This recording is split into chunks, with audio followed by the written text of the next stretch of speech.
when you say remnant church, hindi exclusive yun to the Seventh-day Adventist. If I get you right from the point of view nung sinabi mo na hindi kayo exclusive church or hindi kayo exclusivist. So correct me if I'm wrong kung tama ba po yung intindi ko. Yes, that's right, Brother Toto. No, I subscribe your point of view. Ang pinuproblem namin dito sa aking tayo, mga kaibigan, we are not exclusivist.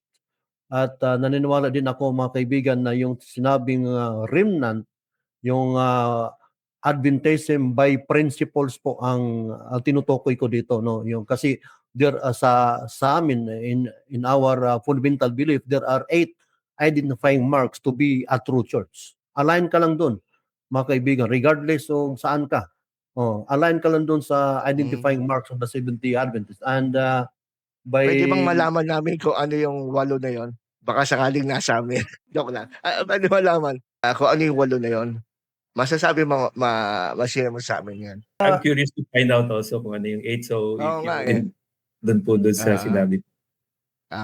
Yes, by summarize, kasi mano yan, mahaba yan, Brother Ronald. By yung tinatawag na 8 identifying marks, number 1, as a church must be the defender of truth. And what is truth is the Bible, the Word of God is truth, John 17.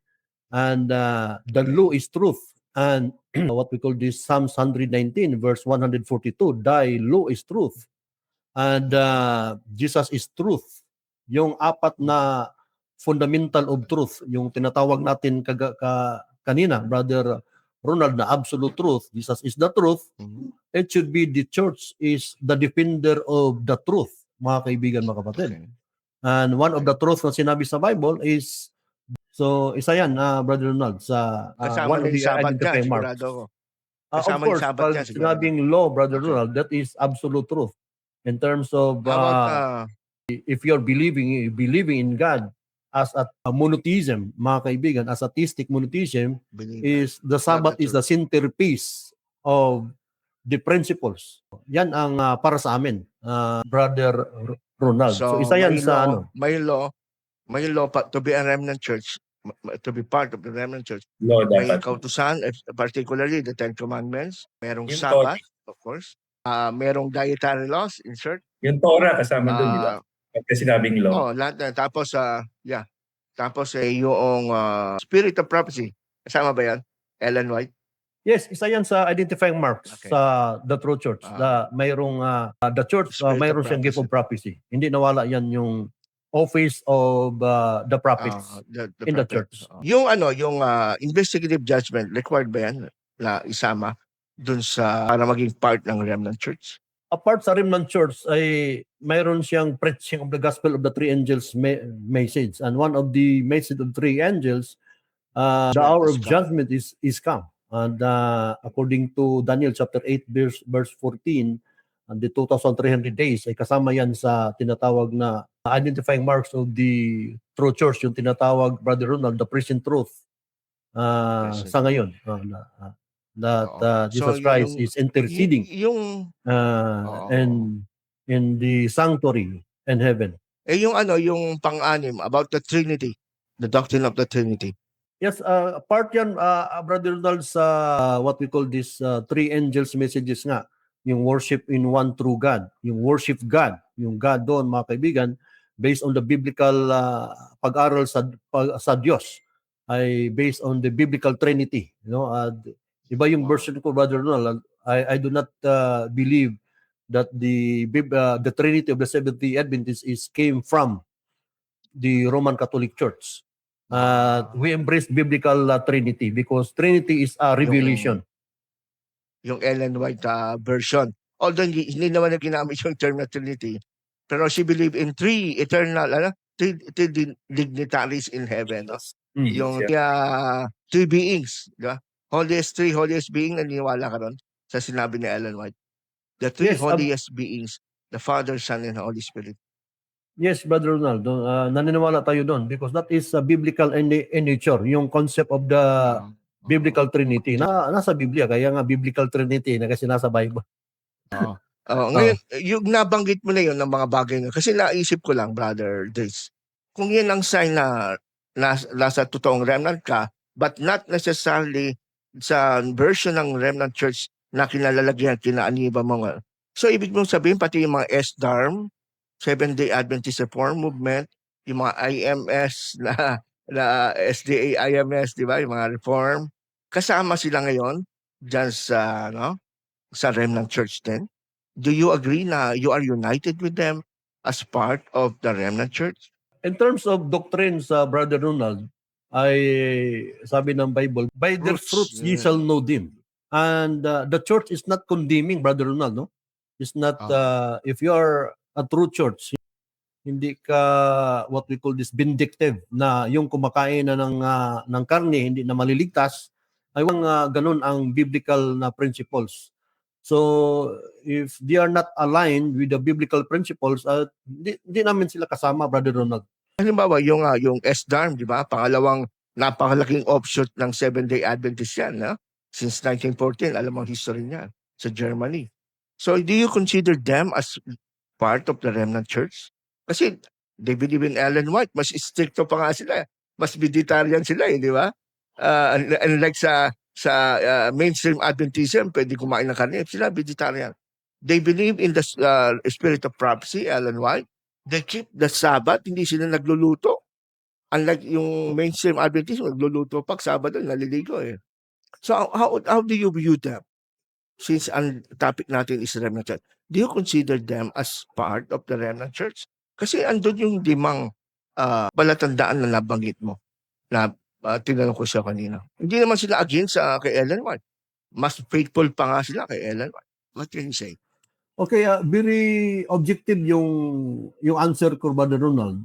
If they are aligned in the doctrines of the Bible, kasama namin sila as a remnant, no? As a remnant. If they align Sa palagay mo, the doctrines of the sa Bible principle. ay walang mabasa doon na i-condemn mo yung hindi maligtas na yung kumakain ng karne hindi na maliligtas, no? Walang gano'n, no? At in terms of other belief, paano yan, brother? Kasi yung mga SDAM, they condemn yung mga Adventists na kumakain ng karne. So, paano yan? Are they still part of the remnant church?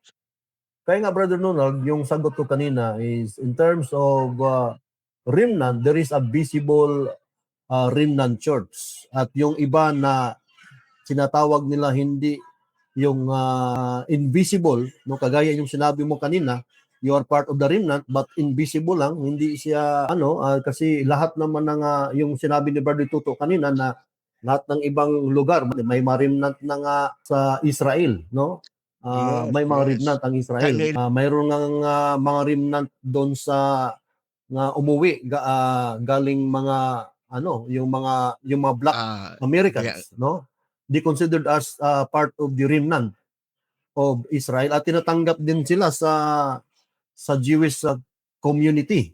Okay? At yung tinutukoy kong remnant dito, mga kaibigan, na umusbong after the Great Disappointment, ito po kami, you have visible church. O kung mayroon bang remnant na iligtas, hindi ko na alam yun, Brother Ronald. Kaya nga, sinabi ko kanina, we are not exclusivist. Yun lang, kasi naitanong ko, curious lang ako. Mula nung umalis ako sa SDA, kasi nung SDA ako, alam ko kalaban ng SDA Church ang mga offshoots. Kaya nga gumawa pa ang General Conference ng book issues about SDA up to rebuke. At maraming mga books na pinablish ang SDA para i-correct yung mga offshoots na yan at may mga efforts na makipag-meeting dyan sa Germany para maibalik sila sa SDA Church. Pero ayaw nilang bumalik kasi sabi na hindi kami babalik kasi yung malaking big church ng SDA Church of mainstream ay lumabag na sa principle ng commandment. Nung time ng gera sa 1914, pinayagan nila ang mga Adventist na humawak na sandata. Araw ng Sabat, makipagdigmaan. Kaya ang laking issue yun hanggang ngayon. Hindi nasusolve yan. Kaya nga, ang tanong ko, kung remnant church, alin yung remnant church ba ang sinasabi mong meron nitong mga palatandaan na 8 na palatandaan nito? Kasi sa tingin ko, yung 8 na palatandaan na sinabi mo, nasa kanila din. At kung akong tatanungin mo, parang mas sila pa kayong strict eh. Kasi hindi sila naliligo pag-araw ng Sabado. Hindi sila nagluluto. Samantalang, di ba? Yung mga mainstream Adventism, parang masyadong liberated ata. In any organization, Brother Ronald, no, is in any organization there is talaga Christian fundamentalist. Mayroon ding extremist. No, kahit saan, kahit even in the So ano Islam world, masasabi mo dito sa there mga is extreme, there Islam? is Extremist sila. they are considered as extremists. At yung Pero pagiging remnant church extremist sila. kasi wala na siya sa biblical principles. Sila remnant Pwede naman church. sabihin na pwede naman sa ang remnant, sila din ay considered as Natanggap remnant mo. because pasok sila sa 8 identifying Yun lang. marks of the remnant. But sinabi naman ng Brother Ronald sa book of Matthew chapter 7 verse 15 that beware of the false prophets having sheep and clothing. At May false prophet sa kanila?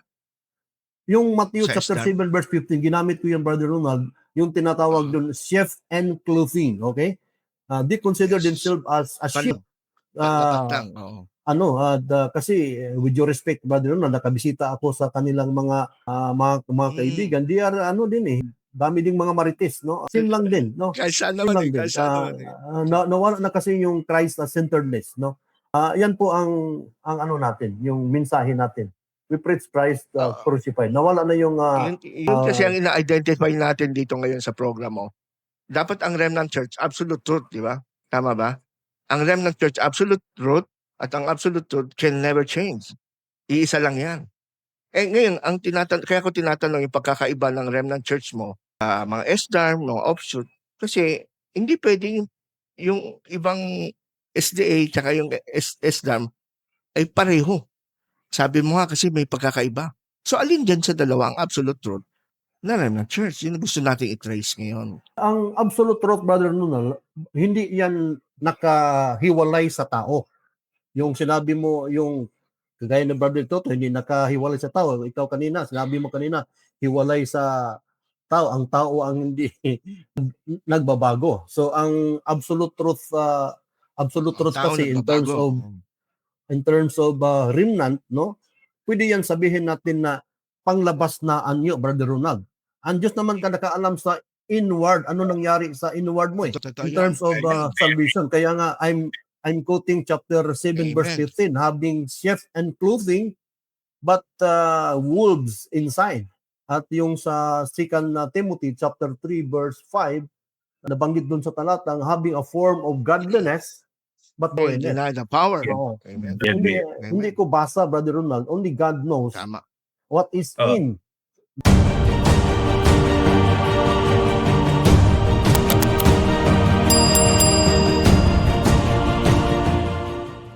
their heart.